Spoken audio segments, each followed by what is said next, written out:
Hey guys, ಎಲ್ರಿಗೂ ನಮಸ್ಕಾರ ಸ್ನೇಹಿತರೆ. ಇವತ್ತಿನ ಒಂದು ವಿಡಿಯೋದಲ್ಲಿ ನಾವು ಇಂಪಾರ್ಟೆಂಟ್ ಒಂದು ಟಾಪಿಕ್ ಬಗ್ಗೆ ಡಿಸ್ಕಸ್ ಮಾಡ್ತಾ ಹೋಗ್ತಾ ಇದ್ದೀವಿ.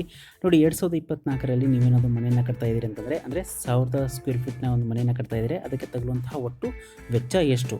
ಸೊ ಅದಕ್ಕೆ ಸಂಬಂಧಪಟ್ಟಂತೆ ಇವತ್ತಿನ ಒಂದು ವಿಡಿಯೋದಲ್ಲಿ ನಾವು ಡಿಸ್ಕಸ್ ಮಾಡ್ತಾ ಹೋಗೋಣ. ಸ್ನೇಹಿತರೆ, ಈ ಒಂದು ಮನೆಯ ನಿರ್ಮಾಣಕ್ಕೆ ತಗುಲುವ ವೆಚ್ಚ ಅಂತ ಬಂದರೆ ಇಲ್ಲಿ ಎರಡು ರೀತಿಯ ವೆಚ್ಚಗಳು ಬರುತ್ತೆ. ಒಂದು ಮಟೀರಿಯಲ್ ಕಾಸ್ಟು, ಅಂದರೆ ಸಾಮಗ್ರಿಗಳ ಮೇಲೆ ಮಾಡುವಂತಹ ವೆಚ್ಚ. ಇನ್ನೊಂದು ಲೇಬರ್ ಕಾಸ್ಟು. ಸೊ ಇಲ್ಲಿ ನಾವು ಕೇವಲ ಮಟೀರಿಯಲ್ ಮತ್ತು ಲೇಬರ್ ಕಾಸ್ಟ್ ಎಷ್ಟಾಗುತ್ತೆ ಅನ್ನೋದ್ರ ಬಗ್ಗೆ ನಾವು ಕ್ಯಾಲ್ಕುಲೇಟ್ ಮಾಡಿದ್ವಿ.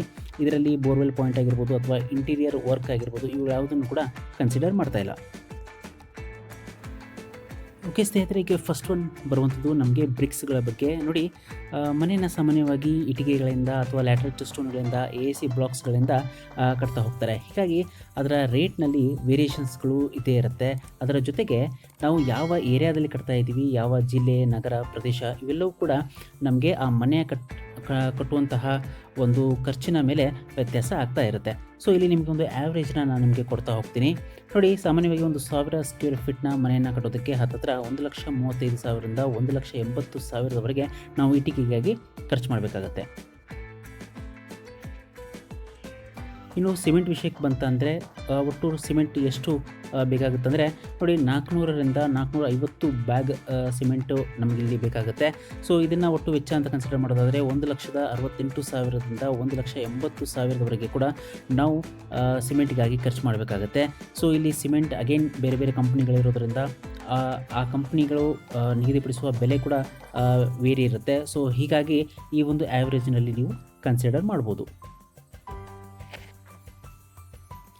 ಇನ್ನು ಸ್ಟೀಲ್ ಬಾರ್ ವಿಷಯಕ್ಕೆ ಬರೋದಾದರೆ, ನೀವು ನೋಡ್ಬೋದು ಸ್ನೇಹಿತರೆ, ಒಂದು 1000 ಸ್ಕ್ವೇರ್ ಫೀಟ್ ನೀವು ಮನೆ ಕಟ್ತಾ ಇದ್ದೀರಿ ಅಂತಂದರೆ 2,500 kgಯಿಂದ 3,000 kgವರೆಗೆ ನೀವು ಸ್ಟೀಲ್ನ ಬಳಕೆ ಮಾಡ್ಕೋಬೇಕಾಗುತ್ತೆ. ಅಂದರೆ ಹತ್ತಿರ 2.5 ಟನ್ನಿಂದ 3 ಟನ್ವರೆಗೆ. ಸೊ ಇಲ್ಲಿ 70 ರೂಪಾಯಿ ಪರ್ kg ಕೂಡ ಸಿಗುತ್ತೆ, 75 ಸಿಗುತ್ತೆ, ಅಥವಾ 80 ರೂಪಾಯಿ kg ಕೂಡ ಸಿಗುತ್ತೆ. ಸೊ ಇಲ್ಲಿ ನೀವು ಒಂದು ಆ್ಯಾವ್ರೇಜನ್ನು ನೋಡೋದಾದರೆ 1,75,000ರಿಂದ 2,40,000ವರೆಗೆ ನೀವು ಸ್ಟೀಲ್ಗಾಗಿ ಖರ್ಚನ್ನು ಮಾಡ್ಕೋಬಹುದು.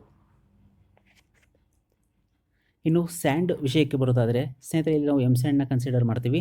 ನೋಡಿ, ಬ್ರಿಕ್ ವರ್ಕ್ಗೋಸ್ಕರ ಹಾಗೂ ಪ್ಲಾಸ್ಟರ್ ವರ್ಕ್ ಎರಡನ್ನೂ ಸೇರಿಸಿ ಈ ಒಂದು ಕಾಸ್ಟನ್ನು ಕೊಟ್ಟಿದ್ದೀವಿ.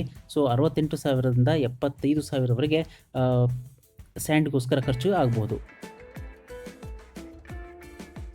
ಇನ್ನು ನೆಕ್ಸ್ಟ್ ಒಂದು ಸ್ನೇಹಿತರೆ, ಅಗ್ರಿಗೇಟು. ಅಗೇನ್ ಇಲ್ಲಿ 20 mm ಅಗ್ರಿಗೇಟ್ ಮತ್ತು 40 mm ಅಗ್ರಿಗೇಟ್ಗೆ ಸಿಗುವಂತಹ ಖರ್ಚು ಎರಡನ್ನೂ ಸೇರಿಸಿ ಇಲ್ಲಿ ಕೊಟ್ಟಿದ್ದೀವಿ.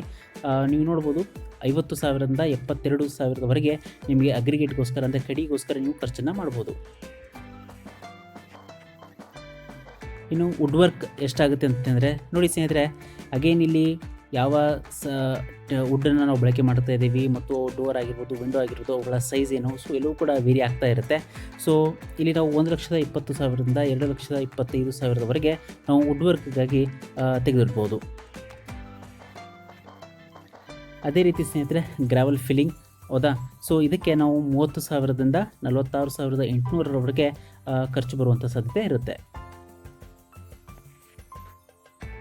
ಇನ್ನು ಎಲೆಕ್ಟ್ರಿಕಲ್ ವರ್ಕ್ಗಾಗಿ ಎಷ್ಟು ವೆಚ್ಚ ತಗಲಬಹುದು ಅಂತ ಹೇಳೋದಾದರೆ, ನೋಡಿ, 80,000ರಿಂದ 90,000ವರೆಗೆ ಎಲೆಕ್ಟ್ರಿಕಲ್ ವರ್ಕ್ಗೆ ಒಂದು ವೆಚ್ಚ ತಗಲಬಹುದು ಸ್ನೇಹಿತರೆ.